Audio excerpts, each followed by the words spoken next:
Hello hello hello. नमस्कार दोस्तों, मैं संजय डाबरा आप सभी विद्यार्थियों का हार्दिक स्वागत करता हूं डाबरा क्लासेज के इस ऑनलाइन प्लेटफॉर्म पर। सभी विद्यार्थियों को नमस्कार और जल्दी से लाइव क्लास के साथ जुड़ जाइए। बाकी का दोस्तों, पिछली क्लास में हमारा जो टॉपिक चालू हुआ था, आज उसकी ये सेकंड क्लास है, साइटोलॉजी कोशिका विज्ञान। तो जल्दी से जितने भी विद्यार्थी जुड़ चुके हैं एक बार जल्दी से बता दीजिए, आवाज वगैरह सब कुछ ठीक है? बिल्कुल भाई, नमस्कार नमस्कार, सबको नमस्कार।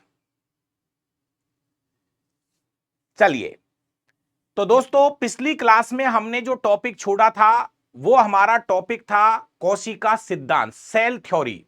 वहीं से हम क्लास को स्टार्ट करते हैं।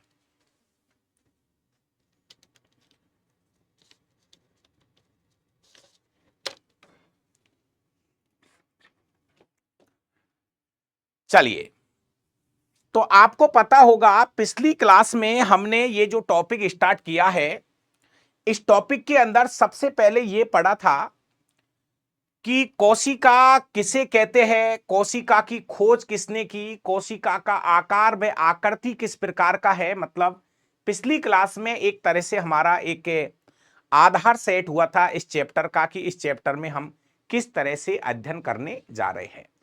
तो प्यारे विद्यार्थियों, पढ़ते पढ़ते हम इस बात पे पहुंचे थे और हमारा जो टॉपिक हमने छोड़ा था वहां पर एक नाम हमने लिखा था, सेल थ्योरी कोशिका सिद्धांत। बढ़िया टॉपिक है, लगातार एग्जाम में क्वेश्चन आता है कोशिका सिद्धांत से। तो एक बार हेडिंग पे लगा दीजिए, कोशिका सिद्धांत, सेल थ्योरी, ये हमारा टॉपिक है दोस्तों।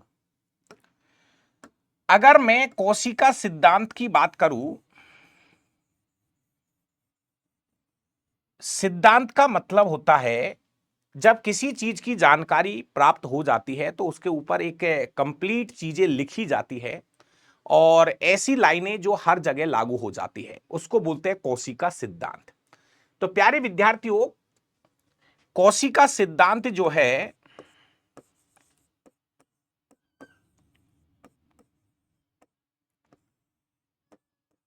बहुत इंपॉर्टेंट क्वेश्चन है।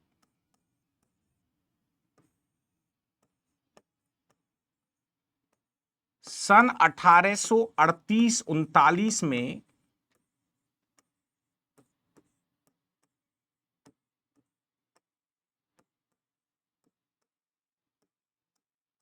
स्लाइडेन व स्वान,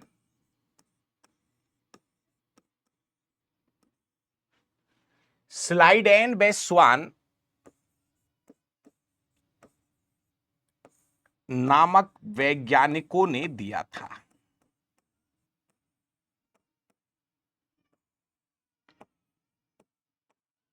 दोस्तों, डायरेक्ट हमारी परीक्षा में क्वेश्चन आता है कि कोशिका सिद्धांत किसने दिया था। अगर डेट पूछ ले तो अच्छी बात है,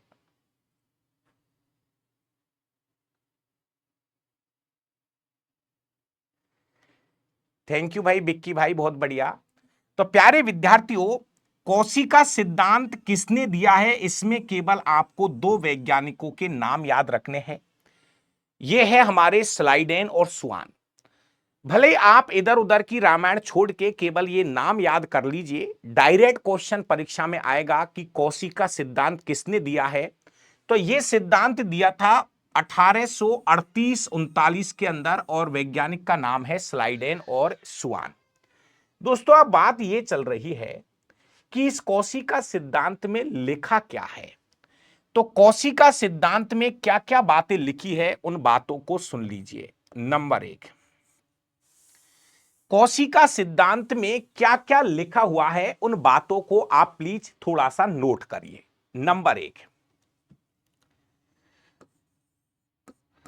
कोशिका सिद्धांत के अनुसार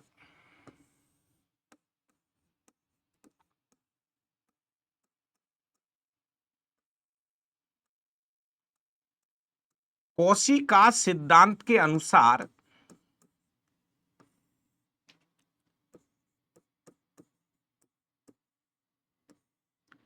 प्रत्येक सजीव की प्रत्येक सजीव की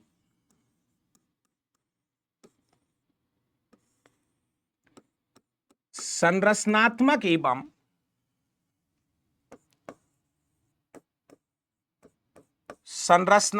एवं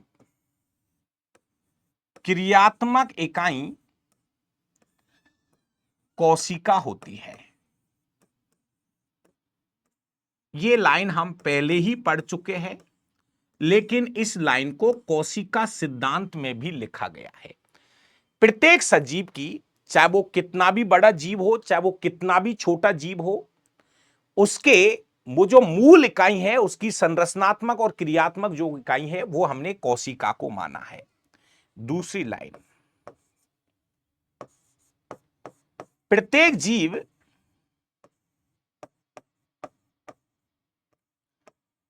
कोशिका या उसके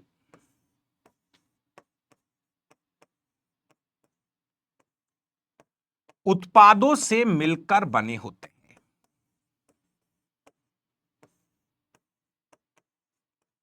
इसको भी समझो, इस लाइन का मतलब क्या है। दोस्तों, इस लाइन का मतलब यह है कि प्रत्येक जीव जो है, या तो वो कोशिका से भी चल सकता है। जैसे दोस्तों, मेरी बात को आप समझने की कोशिश करिए।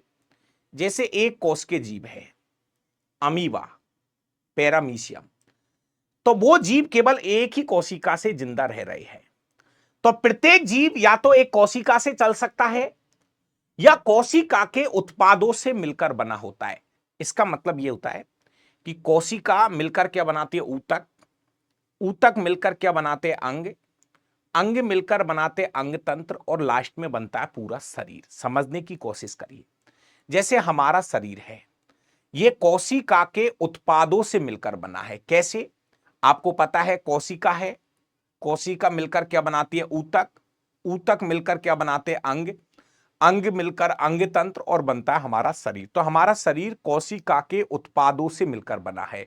हमारा शरीर जो है कोशिका के उत्पादों से मिलकर बना है।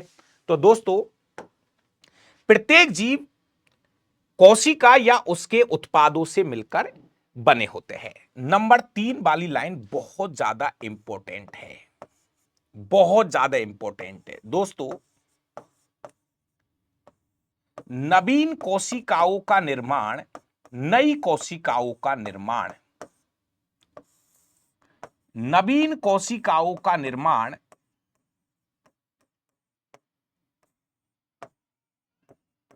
पूर्ववर्ती पूर्ववर्ती पूर्ववर्ती कोशिकाओं से होता है।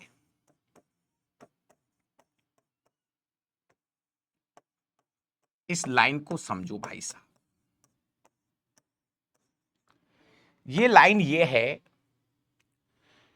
कि जो नई कोशिकाएं बनती है दोस्तों, जैसे आपको पता है एक कोशिका है, उससे दो कोशिका बनती है, दो से चार बनती है। तो नई कोशिकाओं का जो निर्माण होगा वो पुरानी कोशिकाओं से होगा। तो ये जो लाइन बोली है ना, ये लाइन बोली है रुडोल्फ बिरचॉफ नामक वैज्ञानिक ने। यह कथन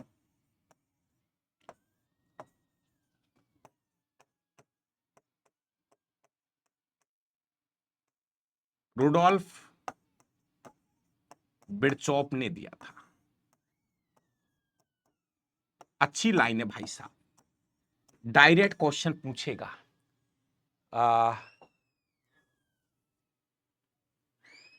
दोस्तों, आपसे ये बार बार ये क्वेश्चन पूछा है कि किसने कहा कि नवीन कोशिकाओं का निर्माण, नई कोशिकाओं का निर्माण पुरानी कोशिकाओं से ही होता है। इस बात को बताने वाला वैज्ञानिक रुडोल्फ बिरचॉफ है। इस लाइन को आप अच्छे से नोट कर लीजिए, ये लाइन आपको याद रखनी है। क्लियर है यहां तक की बातें?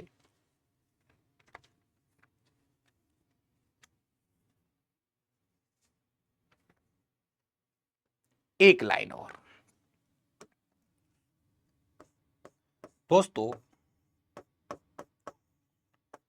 कोशिका में जीव के आनुवांशिक गुण, आनुवांशिक गुण निहित होते हैं, निहित होते हैं। कोशिकाओं में जैसे मान लीजिए कोई भी कोशिका है, उन कोशिकाओं में जीव के आनुवांशिक गुण निहित होते हैं। आनुवांशिक गुण का मतलब होता है डीएनए और आरएनए पाया जाता है दोस्तों, डीएनए और आरएनए पाया जाता है। तो ये जो बातें लिखी गई है, ये सभी बातें कोशिका सिद्धांत के अंदर लिखी गई है दोस्तों। आप इन सभी लाइनों को अच्छे से नोट कर लीजिए, और ये चीजें जो है ना, ये सभी बातें कहां बताई है, कोशिका सिद्धांत के अंदर बताई गई है।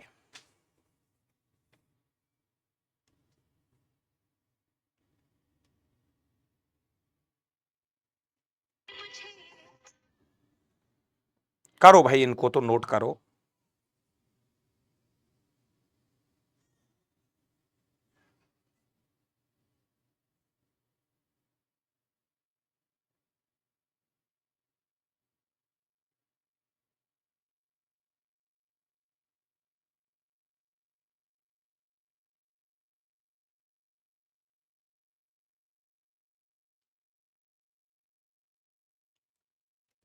समझ में आई भाई साहब?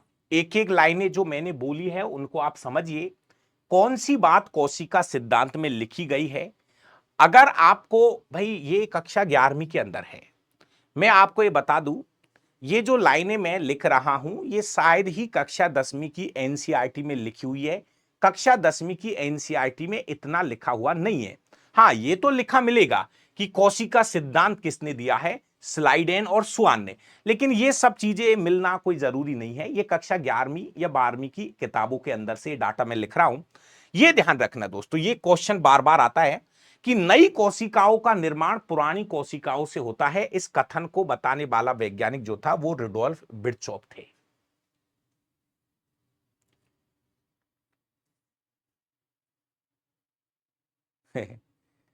राजवीर सही कह रहा है, गर्भ निरोधक के लिए नहीं बताया। चलिए बता दूंगा, गर्भ निरोधक की विधियां बता दूंगा। कोई बात नहीं, मैं क्वेश्चन भी आए थे पिछली बार, मैं मानता हूं इस चीज को। तो किसी दिन एक, हाँ, कॉपर टी वगैरह सब लगवा दूंगा। तो किसी दिन एक क्लास और बना दूंगा उसमें, जो हमारा जो रिप्रोडक्टिव सिस्टम था, प्रजनन तंत्र जो था। वैसे अगर ऐसी चीजें हैं जिसको अगर आप भी पढ़ोगे तो कोई दिक्कत नहीं है। फिर भी अगर गर्भ निरोधक की जो गोलियां है और उससे बचाव की जो विधियां है, ये एनसीईआरटी कक्षा 10वीं में है। तो किसी एक दिन में आपको ये विधि के बारे में जरूर करा दूंगा, जल्दी करा दूंगा, छोड़ूंगा नहीं। बाकी की मैं ये भी मानता हूं कि पिछली बार काफी क्वेश्चन आए थे, बिल्कुल 100%। चलिए आगे चलते हैं दोस्तों। आगे हम ये लिखते हैं, एक लाइन बड़ी इंपॉर्टेंट है। एक क्वेश्चन आता है कि कोशिका सिद्धांत का अपवाद। एक लाइन है दोस्तों, कोशिका सिद्धांत का अपवाद कौन है, ऐसे बोल दो। या फिर ये आता है, निम्न में से कौन, निम्न में से कौन कोशिका सिद्धांत की अनुपालना नहीं करता है। निम्न में से कौन कोशिका सिद्धांत की अनुपालना नहीं करता है। कोशिका सिद्धांत की अनुपालना नहीं करता है, नहीं करता। कोशिका सिद्धांत की अनुपालना कौन नहीं करता है।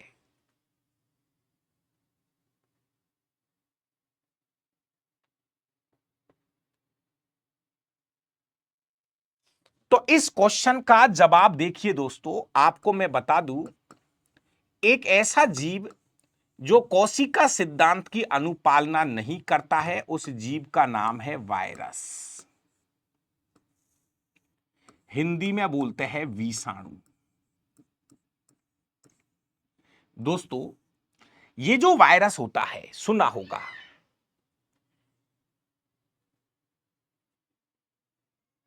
जेनेटिक्स तो पढ़ाऊंगा ना अभी। जो मैंने अभी वनस्पति विज्ञान का जो सिलेबस आपको बताया था, उस सिलेबस में जेनेटिक्स है, बिल्कुल पढ़ाऊंगा, टेंशन नहीं करना। जेनेटिक्स बहुत सही से पढ़ा दूंगा, टेंशन नहीं करे। और आपको मैं बता दूं, आपकी 11 बजे क्लास चलेगी और वो रेगुलर रहेगी, उसमें कोई दौरा नहीं है। आज किसी कारण से नहीं हुई तो कोई दिक्कत नहीं, 11 बजे क्लास चलेगी। ये वनस्पति विज्ञान वाली जो क्लास है, ये 11 बजे चलेगी। चलिए, तो थोड़ा सा इसके बारे में सुनना, ये वायरस के बारे में। दोस्तों, अगर मैं इस वायरस की बात करूं, तो वायरस जो है ये ऐसा जीव है, शरीर के बाहर तो ये मृत अवस्था में रहता है।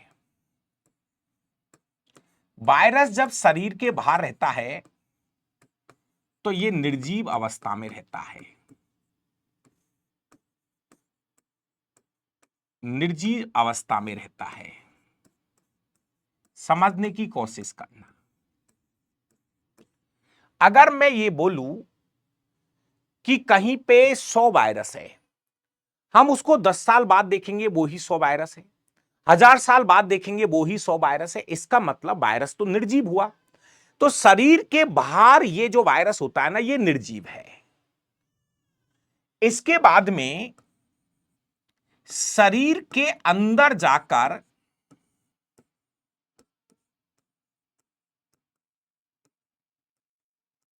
शरीर के अंदर जाकर यह गुणन व वृद्धि करने लगता है। मतलब यह हुआ कि वायरस जब शरीर के अंदर चला जाता है तो इसमें सजीव के लक्षण आ जाते हैं। इसलिए प्यारे विद्यार्थियों, इस वायरस को सजीव और निर्जीव के बीच की कड़ी मानते हैं। वायरस को सजीव व निर्जीव के बीच की कड़ी माना गया है। सजीव व निर्जीव के बीच की कड़ी माना गया है। समझना भाई साहब।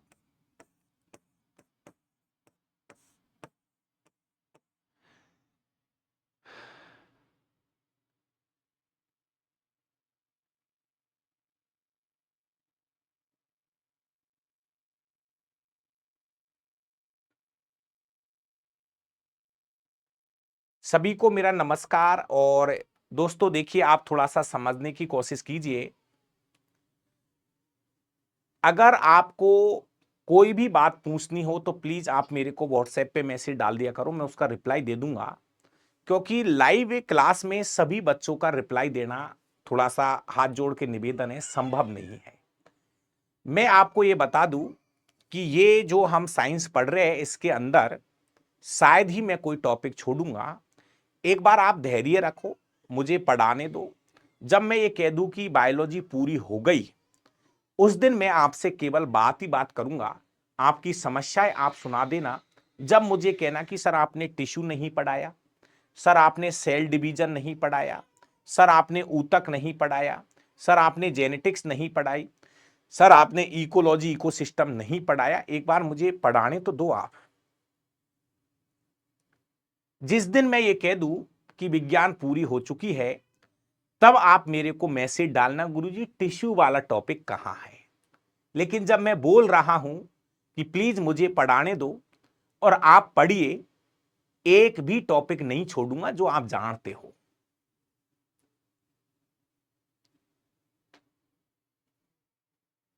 प्लीज, है ना। तो थोड़ा धैर्य रखे यार, नहीं तो आप पढ़ाने को तो मैं, आपको पता है मैं लपेट दूंगा इसको।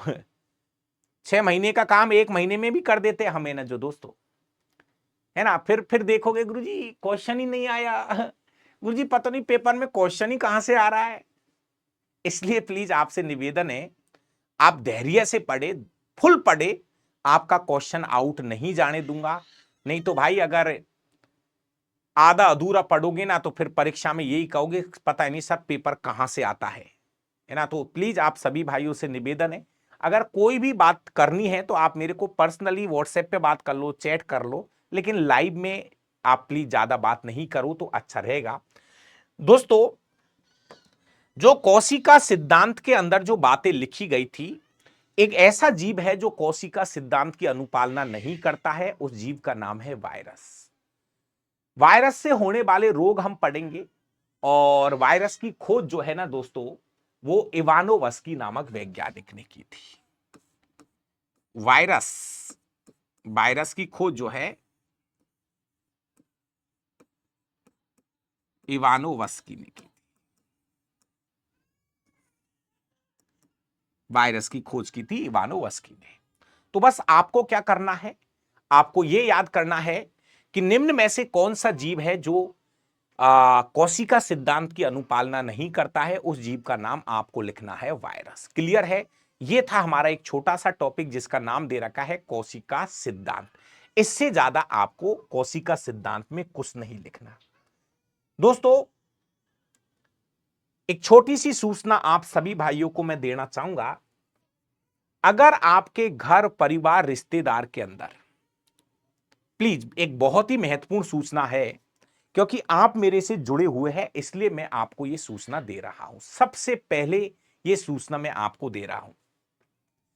दोस्तों, अगर आपके घर परिवार रिश्तेदारी में अगर कोई भी विद्यार्थी ऐसा हो जो फर्स्ट ईयर में आया हो, सेकंड ईयर में हो, फाइनल में हो, एसटीसी कर रहा हो, बीएड कर रहा हो, दुनिया की किसी भी प्रतियोगी परीक्षा में वो आना चाहता है, तो मेरे प्यारे प्यारे विद्यार्थियों, एक ऐसा बैच में आप भाइयों के लिए ले आके आ रहा हूं, उन भाइयों के लिए जो पहली बार तैयारी के साथ जुड़ना चाहते हैं। दोस्तों, सच बताऊं तो ये एक ऐसा बैच होगा जो शायद ही, मैं तो ये भी कह दूं तो कम नहीं है, कि शायद ही ऐसा बैच आपको इस प्रकृति पे देखने को मिलेगा, है ना। हां, रियलिटी के साथ बता रहा हूं, शायद ही ऐसा बैच आपको कहीं देखने को मिलेगा। दोस्तों, एक एक छोटी थोड़ी बातें हैं, मैं आपके साथ शेयर कर देता हूं, क्योंकि आप वो स्टूडेंट हो जो मेरी क्वालिटी को समझते हैं, मेरी चीजों को समझ पा रहे हो। प्लीज एक लाइन बोलूंगा, इस बैच का नाम मैं रख रहा हूं आधार बैच। मतलब दोस्तों, आधार का मतलब है आधार, जड़ें मजबूत करने वाला ये बैच होगा, और उन स्टूडेंटों के लिए होगा जो दुनिया की किसी भी प्रतियोगी परीक्षा में घुसेगा तो इस बैच को ज्वाइन करके जाएगा।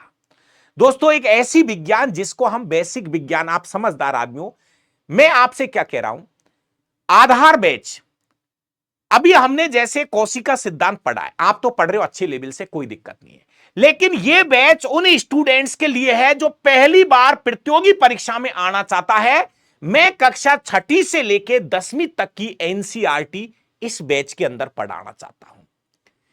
समझने की कोशिश करो, और एकदम जीरो लेवल से, समय भले ही लग जाए लेकिन यह बैच उनके लिए है। मैं बार बार क्या कहना चाह रहा हूं, जो पहली बार इस प्रतियोगी, आपको यह तो पक्का पता है ना दोस्तों, आप समझदार हो, क्योंकि विज्ञान का जमाना है सभी एग्जाम्स के अंदर, और विज्ञान जब तक 6ठी से 10वीं तक की विज्ञान नहीं सीखेगा, 11वीं 12वीं की विज्ञान नहीं सीख सकता। वो कहां से न्यूमेरिकल करेगा जब उस पर बेसिक साइंस ही नहीं आती है। तो ये मेरा बैच जो है ना दोस्तों, ये बेसिक साइंस का बैच है, कक्षा 6ठी से लेकर 10वीं तक की साइंस का बैच है, और दुनिया की हर प्रतियोगी परीक्षा के लिए सबसे ज्यादा जरूरी बैच है। दोस्तों, ये मैं साफ साफ लिख रहा हूं, ये बैच उन बच्चों के लिए है जो पहली बार प्रतियोगी परीक्षा से जुड़ रहे हैं। पूरा सब कुछ एनसीईआरटी से पढ़ाया जाएगा। दूसरा, प्यारे विद्यार्थियों, ये बैच भी पूरा लाइव होगा, ये बैच भी पूरा लाइव होगा। दोस्तों, आप समझने की कोशिश करिए, ये बैच भी पूरा लाइव होगा, पूरा बैच एनसीईआरटी पे होगा, पूरा बैच लाइव से होगा, 5 जून को ये बैच चालू कर रहा हूं और इस बैच का टाइम 5 से 6 बजे की रहेगा। 1 घंटे क्लास होगी, हर दिन 1 घंटे क्लास करूंगा। टॉपिक बाय ऑब्जेक्टिव क्वेश्चन भी दूंगा। 50 से ज्यादा टेस्ट पेपर इनके मैं लूंगा। सभी क्लास लाइव होगी, लाइव के साथ पूरा बैच रिकॉर्डेड भी रहेगा। कोर्स को पूरा होने में 4 से 5 महीने का समय लगेगा। रजिस्ट्रेशन कल से ओपन कर दूंगा। 1 साल की वैलिडिटी है, 499 फीस है। फिजिक्स केमिस्ट्री तीनों पढ़ाऊंगा बायो के साथ। और प्यारे विद्यार्थियों, शायद इतनी सी फीस में इतनी साइंस कोई नहीं पढ़ाएगा, ये मेरी गारंटी है। अरे आजकल कक्षा 5वीं 6ठी के बच्चों की 1 महीने की फीस 1000 रुपए होती है यार। ये आपके उन बहन भाइयों के लिए है जो फर्स्ट ईयर में पढ़ रहा हो, सेकंड ईयर में पढ़ रहा हो, फाइनल में पढ़ रहा हो, एसटीसी कर रहा हो, बीएड कर रहा हो, फर्स्ट ग्रेड की तैयारी कर रहा हो, रीट की तैयारी कर रहा हो, पुलिस की तैयारी कर रहा हो, इस बैच को ज्वाइन कर जाएगा। इसमें मैं हाई लेवल की चीजें नहीं पढ़ाऊंगा, इसमें मैं अनाप शनाप चीजें नहीं पढ़ाऊंगा, हाई लेवल की चीजें नहीं पढ़ाऊंगा। उनको विज्ञान सिखाऊंगा, विज्ञान सिखाऊंगा। तो अगर कोई भी मिलने वाला भाई हो तो इस बैच को आप ज्वाइन करवा देना। कल से हम इसका रजिस्ट्रेशन करेंगे। और दोस्तों 499 इसकी फीस रहेगी। पूरा बैच लाइव चलेगा। 2 मिनट खराब की है, इसके लिए मैं माफी चाह रहा हूं। यह आपके उन बहन भाइयों के लिए है जो पहली बार तैयारी में आ रहे हैं। बस कहानी यह है, ये आपके नए स्टूडेंटों के लिए है जो पहली बार इस प्रतियोगी परीक्षा से जुड़ना चाहते हैं। उनकी विज्ञान की जिम्मेदारी डाबरा सर की रहेगी। एक ऐसी विज्ञान, चाहे दुनिया को कोई सा भी एग्जाम हो। अब आप मेरे से पढ़ रहे हो, आपको क्या समझाऊं यार। अरे जब जड़ें ही मजबूत नहीं होगी तो न्यूमेरिकल कहां से होंगे। ये वो बैच होगा, उंगली पकड़ के साइंस सिखाने वाला बैच, उंगली पकड़ के विज्ञान सिखाने वाला बैच होगा। आधार बैच नाम है इसका। अरे यार डाबरा सर की टेंशन मत करो, फीस बाड़ी। ये जो बैच आप पढ़ रहे हो ना, इतना मैटर तो यार हजारों में नहीं मिलेगा आपको। तो प्लीज कोई बात नहीं, थोड़ा समय खराब के लिए इसके लिए माफी चाहता हूं। लेकिन ये वो बैच है आपके सभी बहन भाइयों के लिए। आप उनको बता सकते हो, उनको ज्वाइन करवा सकते हो और उनको एक ऐसी विज्ञान सिखा दो कि चाहे वो आरएस की तैयारी करे, चाहे आईएएस की तैयारी करे, लेकिन ये एनसीईआरटी कक्षा 6ठी से 10वीं तक का बैच उनको पढ़ना पड़ेगा। मतलब ये मान लेना, उनकी 80% विज्ञान तैयार करा दूंगा। 20% जो विज्ञान है उसका नाम होता है एडवांस बैच। जहां से कक्षा 11वीं की साइंस पढ़ी जाती है उसके लिए भी अलग से बैच चलाऊंगा। एडवांस बैच, एडवांस बैच, उसके अंदर वो विद्यार्थी होंगे जो विज्ञान जानते हैं और विज्ञान को और मजबूत करना चाहते हैं। उनके लिए भी एक बैच लेके आऊंगा। उस बैच का नाम होगा एडवांस बैच। आप जो पढ़ रहे हो ना, आप घबराओ मत। तो आपको तो मैंने सब कुछ पढ़ा दिया, ये मान लो, सब कुछ पढ़ा दूंगा। लेकिन ये बैच आपके छोटे बहन भाइयों के लिए है, आपके उन बहन भाइयों के लिए है जो आरएस आईएएस का सपना देखते हैं। वो कहते हैं कक्षा 6ठी से 10वीं तक की एनसीईआरटी कौन पढ़ाएगा, वो मैं पढ़ाऊंगा। तो कोई भी मिलने वाला हो आप जरूर संपर्क करना और उनको इस बैच को ज्वाइन करा देना। बाकी का मेरे पे छोड़ दीजिए। चलिए, कौशिका सिद्धांत के बाद में अगला जो हमारा टॉपिक आ रहा है, अगला जो हमारा टॉपिक आ रहा है प्यारे विद्यार्थियों,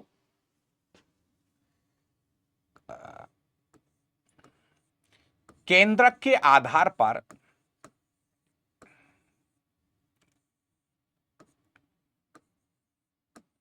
केंद्रक के आधार पर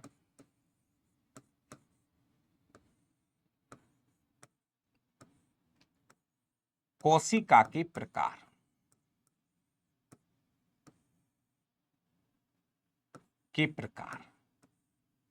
दोस्तों, केंद्रक के आधार पर कोशिका को 2 भागों में बांटा है। एक होती है हमारी प्रोकैरियोटिक कोशिकाएं, प्रोकैरियोटिक कोशिकाएं।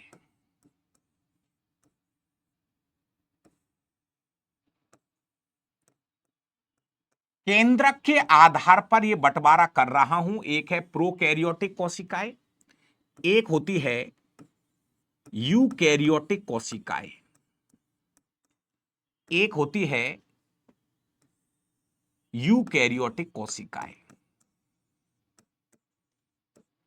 दोनों में अंतर समझना बहुत इंपॉर्टेंट है मेरा भाई, बहुत इंपॉर्टेंट है। वेरी वेरी मोस्ट लगा लेना भैया, इन शब्दों का प्रयोग बार बार होगा, बार बार होगा।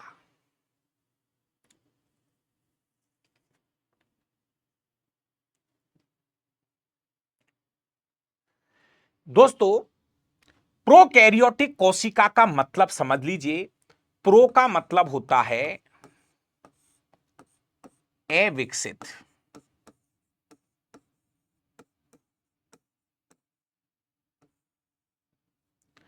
और कैरियन का मतलब होता है केंद्रक।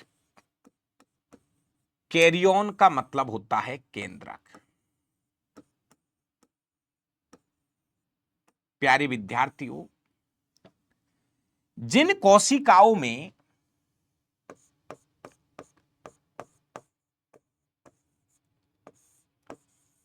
जिन कोशिकाओं में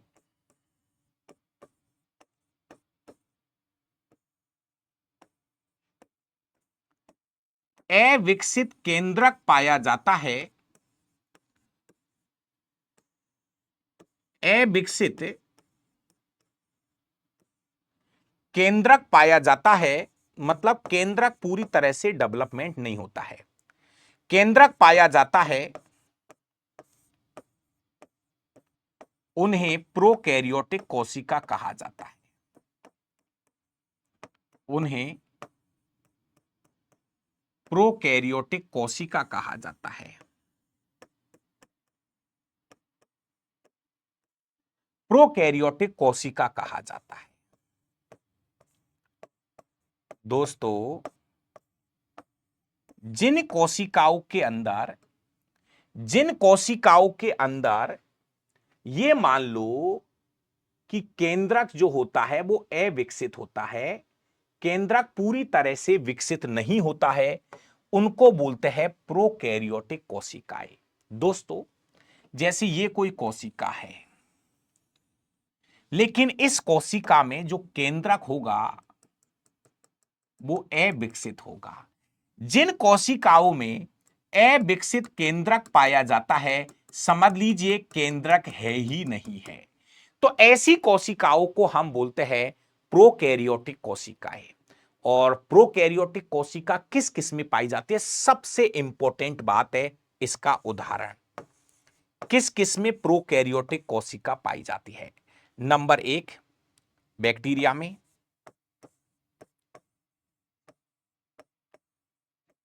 बैक्टीरिया में। नंबर दो, माइकोप्लाज्मा में।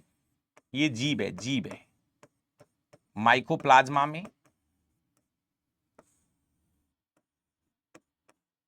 और नील हरित शैवाल में। नील हरित शैवाल में। साइनोबैक्टीरिया भी बोल सकते हैं इसको, साइनोबैक्टीरिया।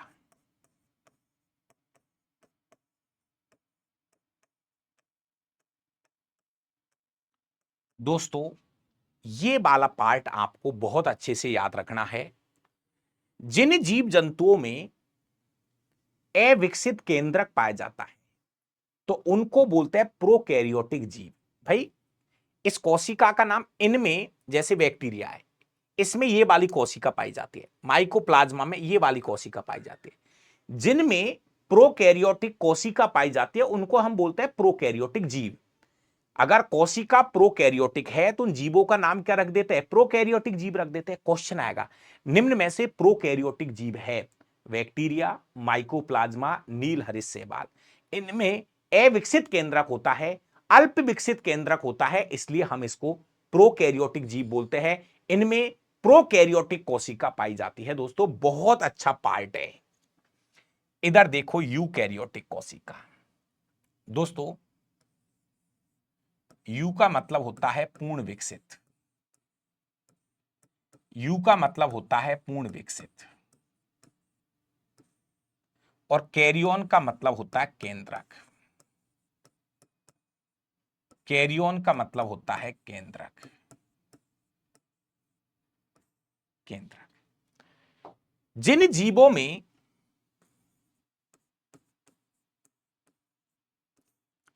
जिन जीवों में जिन जीवों की कोशिकाओं में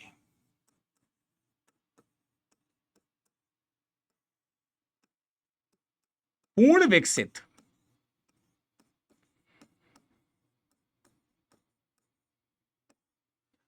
विकसित केंद्रक पाया जाता है, पूर्ण विकसित केंद्रक पाया जाता है, उन्हें यूकैरियोटिक जीव बोलते हैं। उन्हें यूकैरियोटिक कोशिका या यूकैरियोटिक जीव कहते हैं। प्यारे विद्यार्थियों, ऐसा किसमें होता है? तो ऐसा होता है उच्च वर्ग के पादपों में और उच्च वर्ग के जंतुओं में। उच्च वर्ग के जंतुओं में। हम मनुष्य का नाम अलग से लिख देते हैं। मनुष्य कैसा जीव है? बोला यूकैरियोटिक जीव है। प्रोकैरियोटिक या यूकैरियोटिक? प्रोकैरियोटिक, भैया इस लाइन को बहुत काम आएगी जब वर्गीकरण पढ़ाऊंगा ना। प्लीज, जब वर्गीकरण पढ़ाऊंगा तो ये लाइनें बार बार रिपीट होगी, बार बार रिपीट होगी। प्रोकैरियोटिक कोशिका, यूकैरियोटिक कोशिका, प्रोकैरियोटिक जीव, यूकैरियोटिक जीव, बार बार बोल रहा हूं। ये खेल केंद्रक से सेट हो रहा है। जिन कोशिकाओं में पूर्ण विकसित केंद्रक होता है, जिन कोशिकाओं में पूर्ण विकसित केंद्रक होता है, उनमें केंद्रक होता है, केंद्रक के चारों तरफ केंद्रक झिल्ली होती है, केंद्रिका, सब कुछ है। जिन कोशिकाओं में पूर्ण विकसित केंद्रक होता है, उनको हम यूकैरियोटिक जीव बोलते हैं।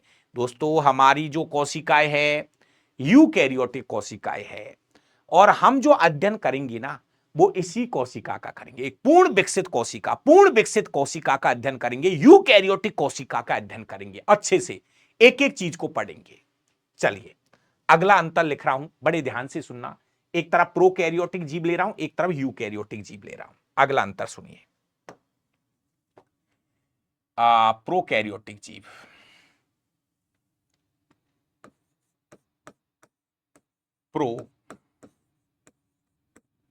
प्रोकैरियोटिक कोशिका। सुनो भाई, दूसरा अंतर यह है,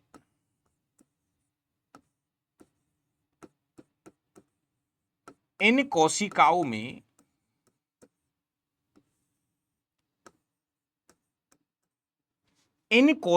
में मुख्य कोशिकांगों का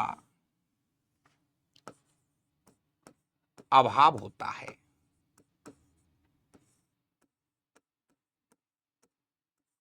मतलब क्या हुआ? इसका मतलब यह हुआ कि इनमें माइटोकॉन्ड्रिया,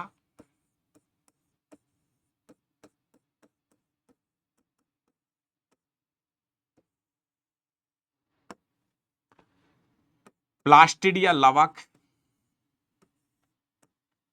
इसके अलावा गोल्जी काय,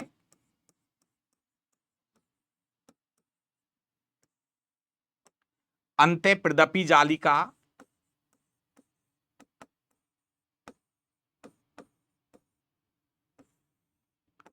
अंतःप्रदपी जालिका अनुपस्थित होते हैं। केंद्रक तो अनुपस्थित होता ही है, इसके अलावा ये चीजें भी इन कोशिकाओं में नहीं पाई जाती है। ये चीजें भी इन कोशिकाओं में नहीं पाई जाती है दोस्तों। ये चीजें भी इन कोशिकाओं में नहीं पाई जाती है, ये चीजें भी इन कोशिकाओं में नहीं पाई जाती है दोस्तों।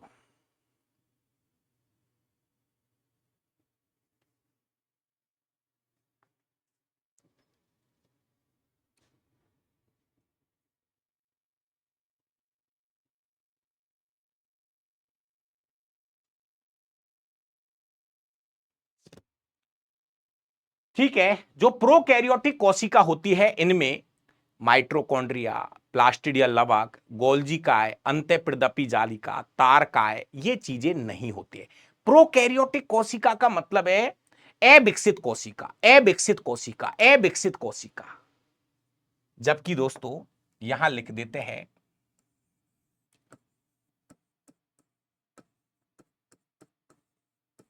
यूकैरियोटिक कोशिका, यूकैरियोटिक कोशिका। दोस्तों इनमें ये सभी कोशिकांग, ये सभी कोशिकांग उपस्थित होते हैं। दोस्तों जो यूकैरियोटिक कोशिका होती है उनमें सब प्रेजेंट है। माइटोकॉन्ड्रिया पाया जाता है इनमें, राइबोसोम, लाइसोसोम, अंत्यप्रदपी जालिका, केंद्रक, केंद्रिका, राइबोसोम, मतलब सब कुछ होता है इसमें। ये सभी कोशिकांग ये यूकैरियोटिक कोशिका में पाए जाते हैं। दोस्तों तीसरा अंतर है, इनमें एक बहुत अच्छी चीज बोल रहा हूं, 70S प्रकार का राइबोसोम पाया जाता है।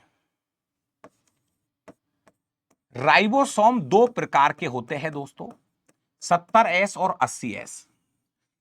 प्रोकैरियोटिक जो कोशिकाएं होती है, अच्छा क्वेश्चन है, प्रोकैरियोटिक कोशिकाओं में 70S प्रकार का राइबोसोम पाया जाता है, 70S प्रकार का राइबोसोम पाया जाता है। दोस्तों फिर बोल रहा हूं, राइबोसोम दो प्रकार के होते हैं, एक 70S, एक 80S। दोस्तों इनमें इनमें 70S व 80S दोनों प्रकार के राइबोसोम पाए जाते हैं, दोनों प्रकार के राइबोसोम पाए जाते हैं, राइबोसोम पाए जाते हैं, पाए जाते हैं। एक तरफ 70S, एक तरफ 80S प्रकार का राइबोसोम यहां देखने को मिलता है। प्रोकैरियोटिक कोशिका, यूकैरियोटिक कोशिका, क्या अंतर है दोनों में, ये ही हम पढ़ रहे हैं। दोस्तों इनमें श्वसन अंग के रूप में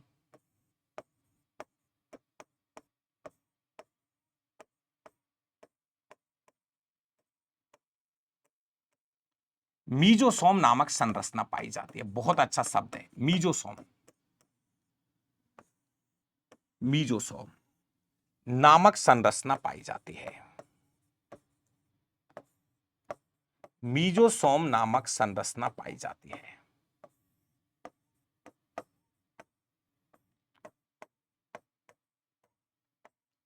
मीजोसोम नामक संरचना। प्यारे विद्यार्थियों मैं आपको बता दूं,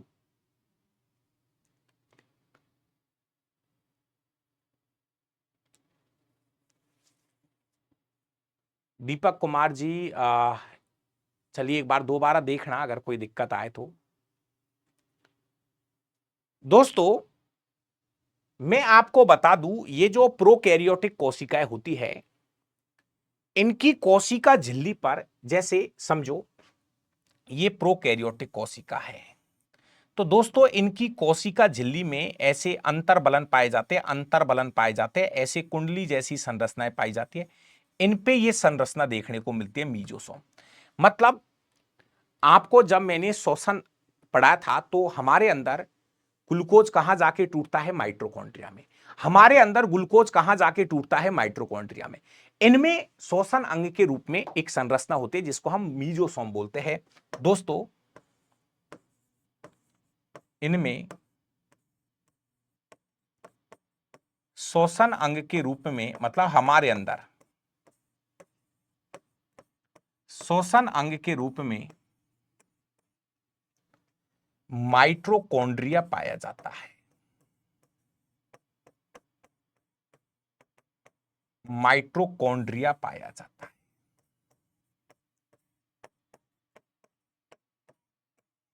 ठीक है, यहां तक की बात है। अगला अंतर और लिखेंगे, इतना सा आप इनको नोट करिए।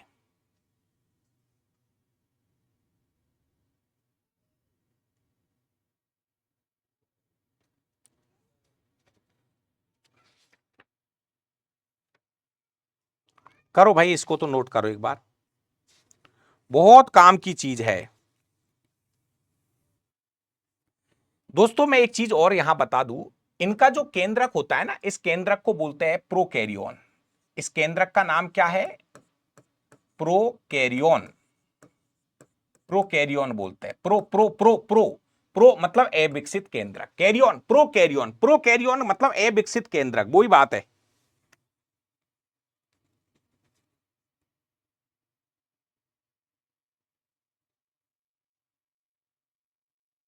अगला एक अंतर और लिखेंगे दोस्तों,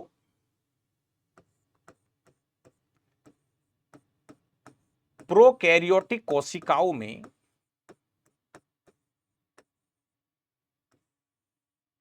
प्रोकैरियोटिक कोशिकाओं में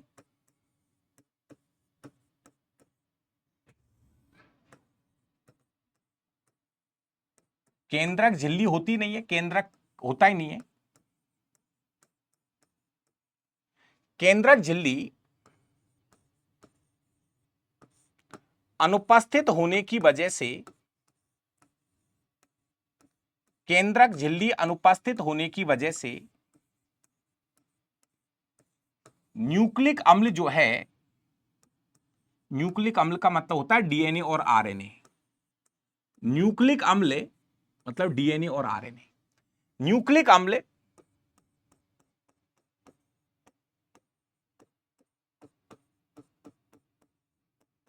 न्यूक्लिक अम्ल कोशिका द्रव्य में बिखरा होता है। कोशिका द्रव्य में बिखरा होता है। दोस्तों थोड़ा समझो, जैसे ये प्रोकैरियोटिक कोशिका है, पहली बात तो ऐसे समझो कि इसमें केंद्रक है ही नहीं है। प्लीज आप ऐसे समझो कि इसमें केंद्रक ही नहीं है। जब केंद्रक ही नहीं है तो जो आनुवांशिक पदार्थ होते हैं, मतलब डीएनए या आरएनए, एक होता है इनमें, या तो डीएनए या आरएनए, ऐसे समझो। तो डीएनए आरएनए जो होते हैं ये कोशिका द्रव्य में बिखरे हुए होते हैं, कोशिका द्रव्य में बिखरे हुए होते हैं। ये अल्प विकसित केंद्रक होता है। तो जो आनुवांशिक पदार्थ जो होते हैं डीएनए आरएनए जी की बात कर रहे हैं, ये कोशिका द्रव्य में बिखरे रहते हैं, जबकि इनमें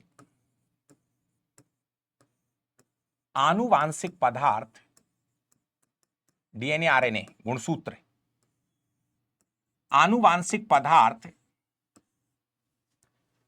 आनुवांशिक पदार्थ मतलब डीएनए आरएनए, इनको एक साथ मिला के गुणसूत्र भी बोल सकते हो। गुणसूत्र डीएनए और आरएनए से मिलकर ही बना होता है।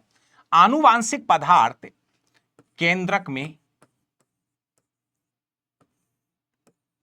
में होता है।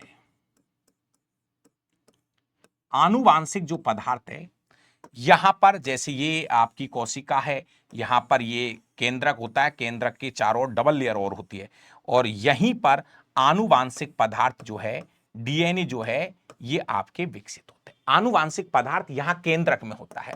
आनुवांशिक पदार्थ कहां रहेगा? केंद्रक के अंदर रहता है।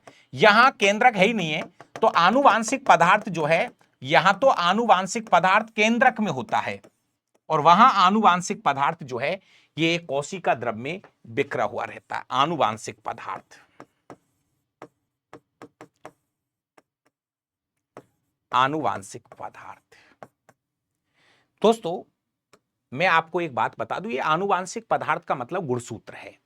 आनुवांशिक पदार्थ का मतलब होता है गुणसूत्र। तो ऐसे समझो कि जो हमारी कोशिकाएं है इनमें तो गुणसूत्र कहां रहते हैं? केंद्रक में। गुणसूत्र कहां होते हैं? केंद्रक में। हमारी जो कोशिकाएं है, यूकैरियोटिक जो कोशिका है, यूकैरियोटिक जो कोशिकाएं है, इनमें तो गुणसूत्र कहां होते हैं? केंद्रक में होते हैं। गुणसूत्र कहां रहते हैं? और इनमें केंद्रक है ही नहीं है। ऐसे समझो इनमें केंद्रक है ही नहीं है। जब केंद्रक ही नहीं है तो गुणसूत्र जो है ये कोशिका द्रव में बिखरे हुए रहते हैं प्यारे विद्यार्थियों।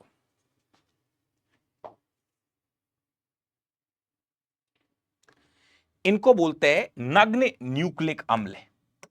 इनको नाम दिया जाता है नग्न न्यूक्लिक अम्ल। नग्न न्यूक्लिक अम्ल इन्हें कहते हैं। एक चीज और है, हिस्टोन प्रोटीन जो डीएनए बनाती है, डीएनए बनाती है, हिस्टोन प्रोटीन जो कि डीएनए बनाती है, डीएनए बनाती है, हिस्टोन प्रोटीन का अभाव होता है यहां पर। हिस्टोन प्रोटीन वो प्रोटीन है जो डीएनए बनाती है, डीएनए बनाती है, यहां हिस्टोन प्रोटीन पाई जाती है, हिस्टोन प्रोटीन पाई जाती है,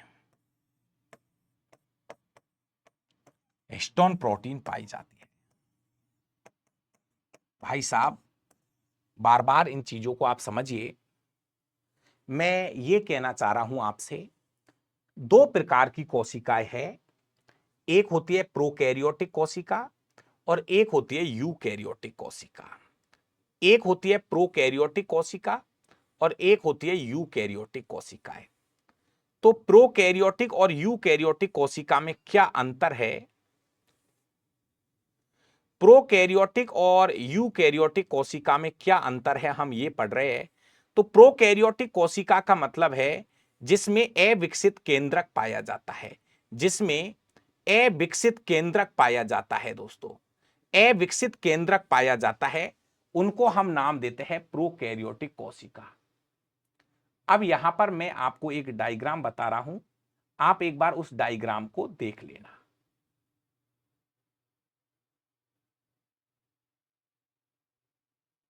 दोस्तों ये जो डायग्राम मैं आपको दिखा रहा हूं ये आपकी प्रोकैरियोटिक और यूकैरियोटिक कोशिका का डायग्राम है।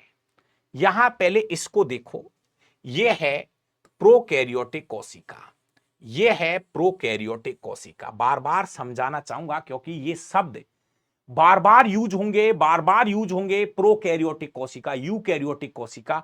तो प्यारे विद्यार्थियों प्रोकैरियोटिक कोशिका में ऐसे समझो, ये जो है आपका ये सेल मेम्ब्रेन्स है, कोशिका झिल्ली होती है, कोई दिक्कत नहीं है।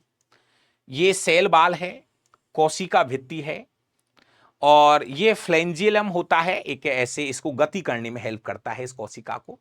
जैसे ये चीजें, ये तो अपनी कोशिका है, इसमें तो सब कुछ पाया जाता है। यूकैरियोटिक कोशिका मतलब ये हमारी कोशिका है, और इसमें तो मैं आपको बताऊं न्यूक्लियस होता है, केंद्रक होता है, केंद्रक के अंदर केंद्रिका पाई जाती है, माइटोकॉन्ड्रिया होता है, राइबोसोम यहां भी होता है। यहां पर राइबोसोम जो होता है ये 70S प्रकार का होता है, और हमारे अंदर जो राइबोसोम होता है ये मेनली 80S प्रकार का होता है। 70S भी होता है, 80S भी होता है, दोनों प्रकार के राइबोसोम होते हैं। 70S और 80S दोनों प्रकार के राइबोसोम होते हैं हमारे अंदर, गोल्जी का, अंतःप्रदपी जाली का। तो प्यारे विद्यार्थियों हमारी जो कोशिका होती है, ये केंद्र के बीच में हमारी जो कोशिका होती है ना, वो पूर्ण विकसित कोशिका होती है, पूर्ण विकसित कोशिका होती है हमारी कोशिका। और इनकी जो कोशिका होती है ये अल्प विकसित होती है, इनमें केंद्रक नहीं पाया जाता है दोस्तों। भाई साहब मेरे यहां कोई बिलिंग नहीं हो रही है, अगर कोई दिक्कत आ रही है तो आप पढ़े लिखे हो, एक बार हट के वापस जुड़ जाओ यार। अरे एक व्यक्ति को दिक्कत आ रही है, किसी को नहीं आ रही, जितने भी विद्यार्थी लाइव है किसी को नहीं आ रही, एक को आ रही है। अरे एक को आ रही है तो हट के दोबारा जुड़ जाए यार, पढ़ा लिखा आदमी है। और अगर फिर भी दिक्कत है तो वो बाद की बात है। अगर एक व्यक्ति को दिक्कत आ रही है तो मैं क्या करूंगा, यहां से एक व्यक्ति को दिक्कत आ रही है तो। अगर सबको कोई प्रॉब्लम होती तब तो मैं मानता मेरे यहां से दिक्कत है। मेरे यहां 3-3 मोबाइल चल रहे हैं, कोई दिक्कत नहीं है। सर मेरे ये हो रहा है, अरे हो रहा है तो तू तेरी प्रॉब्लम उसको सही कर ले। तो ये है हमारी प्रोकैरियोटिक और यूकैरियोटिक कोशिका में अंतर। दोस्तों मैं आपको बार बार ये चीज बता दूं कि आप इन शब्दों का अच्छे से यूज कर लेना, ये शब्द आपको काम में आने वाले हैं। तो हमने ये शुरुआत जो की है आज की क्लास की, ये कोशिका सिद्धांत के साथ की है प्यारे विद्यार्थियों। ये हमारा सेल थ्योरी है। कोशिका सिद्धांत का एक अपवाद आया था, वायरस, पता चल चुका है। इसके बाद में प्यारे विद्यार्थियों हम प्रोकैरियोटिक और यूकैरियोटिक कोशिकाओं में अंतर ढूंढ रहे हैं। प्रोकैरियोटिक कोशिका किस किस में पाई जाती है, बड़ा इंपॉर्टेंट है, प्लीज ध्यान रखना, अंतर ध्यान रखना। आपके बैक्टीरियाओं में, जीवाणुओं में माइकोप्लाज्मा सूक्ष्म जीव है और नील हरित शैवाल, ये प्रोकैरियोटिक जीव बोलेंगे। इनको हम प्रोकैरियोटिक जीव बोलेंगे। इनमें अविकसित केंद्रक पाया जाता है, इनमें अविकसित कोशिका पाई जाती है, और बाकी बचे कुचे सभी जीव जो है ये पूर्ण विकसित होते हैं। मनुष्य जो है उसमें यूकैरियोटिक कोशिका पाई जाती है, मनुष्य में यूकैरियोटिक कोशिका पाई जाती है प्यारे विद्यार्थियों। इसके बाद बीच का एक पेज कहां गया?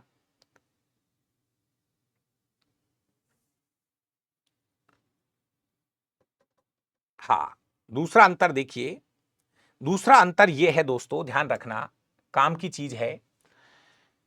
ये जो प्रोकैरियोटिक कोशिका होती है, इन प्रोकैरियोटिक कोशिकाओं में जैसे माइटोकॉन्ड्रिया है, प्लास्टिडिया लबक है, गोल्जी काय है, अंतःप्रदपी जालिका है, ये अनुपस्थित होते हैं। बाकी का जो हमारी कोशिकाएं है, जैसे माइटोकॉन्ड्रिया है, ये उपस्थित होता है,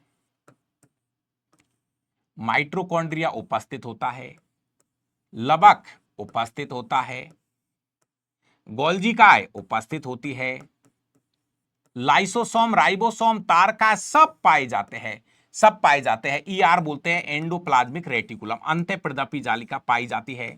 राइबोसोम पाया जाता है, राइबोसोम पाया जाता है, लाइसोसोम पाया जाता है, लाइसोसोम पाया जाता है, केंद्रक, पूर्ण विकसित केंद्रक पाया जाता है,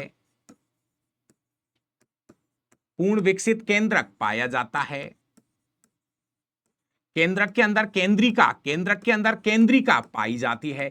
सब कुछ होता है। अरे भाई, हमारी कोशिका तो दमदार कोशिका है, सब कुछ होता है हमारी कोशिकाओं में, यह ध्यान रखना। दोस्तों राइबोसोम दो प्रकार के होते हैं, 70S और राइबोसोम 80S। तो प्रोकैरियोटिक कोशिकाओं में 70S प्रकार का राइबोसोम होता है, जबकि इनमें 70S के साथ साथ मेनली तो 80S आएगा उतना, लेकिन दोनों होते हैं, दोनों जो यूकैरियोटिक कोशिका होते हैं उनमें 70 और 80 दोनों इस प्रकार के राइबोसोम। इनमें श्वसन अंग के रूप में मीजोसोम होता है। हमारे अंदर श्वसन अंग के रूप में माइटोकॉन्ड्रिया है। ग्लूकोज कहां जाके टूटा था? माइटोकॉन्ड्रिया में। ग्लूकोज कहां जाके टूटा था? माइटोकॉन्ड्रिया में जाके टूटा था दोस्तों। इसके बाद में आपको पता ही है, जब प्रोकैरियोटिक कोशिकाओं में केंद्रक झिल्ली नहीं होती है, इसलिए जो न्यूक्लिक अम्ल होता है, जो गुणसूत्र जो होते हैं, नंगे नग्न नग्न गुणसूत्र होते हैं, कवर्ड नहीं होते हैं। डीएनए आरएनए जो है ये कोशिका द्रव्य में बिखरा हुआ रहता है। डीएनए और आरएनए जो है कोशिका द्रव्य में बिखरे हुए होते हैं, कोशिका द्रव्य में बिखरे हुए रहते हैं, कोशिका द्रव्य में बिखरे हुए रहते हैं, बिखरे हुए होते हैं, बिखरे हुए होते हैं, कोशिका द्रव्य में बिखरे हुए होते हैं,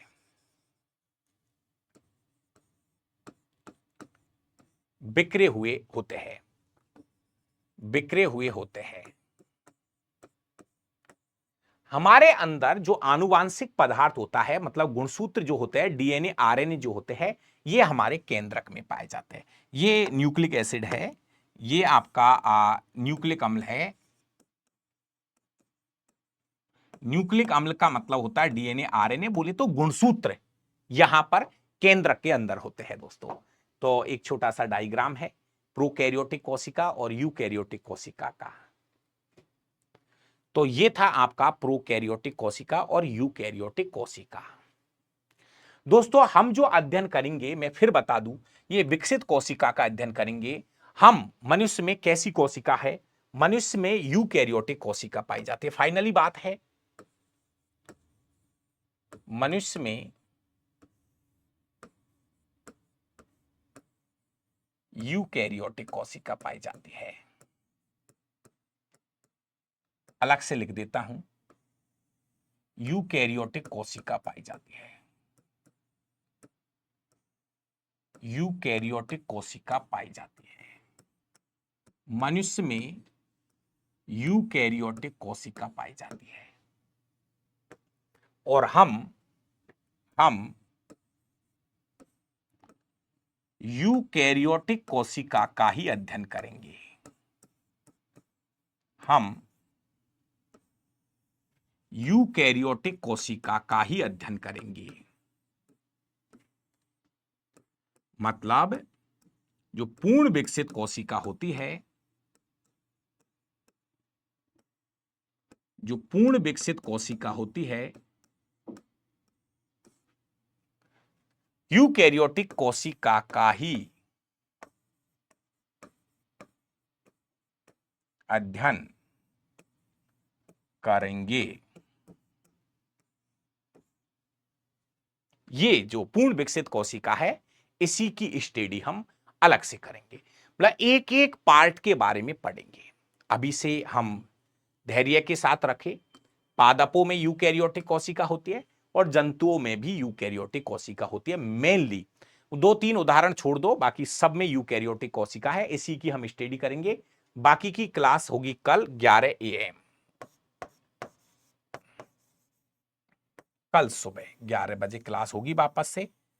और दिन में यदि दोनों टाइम भी क्लास हो जाए तो कोई गम नहीं है। सुबह तो क्लास होगी और शाम को भी हो जाएगी, तो मैसेज छोड़ दूंगा आपको।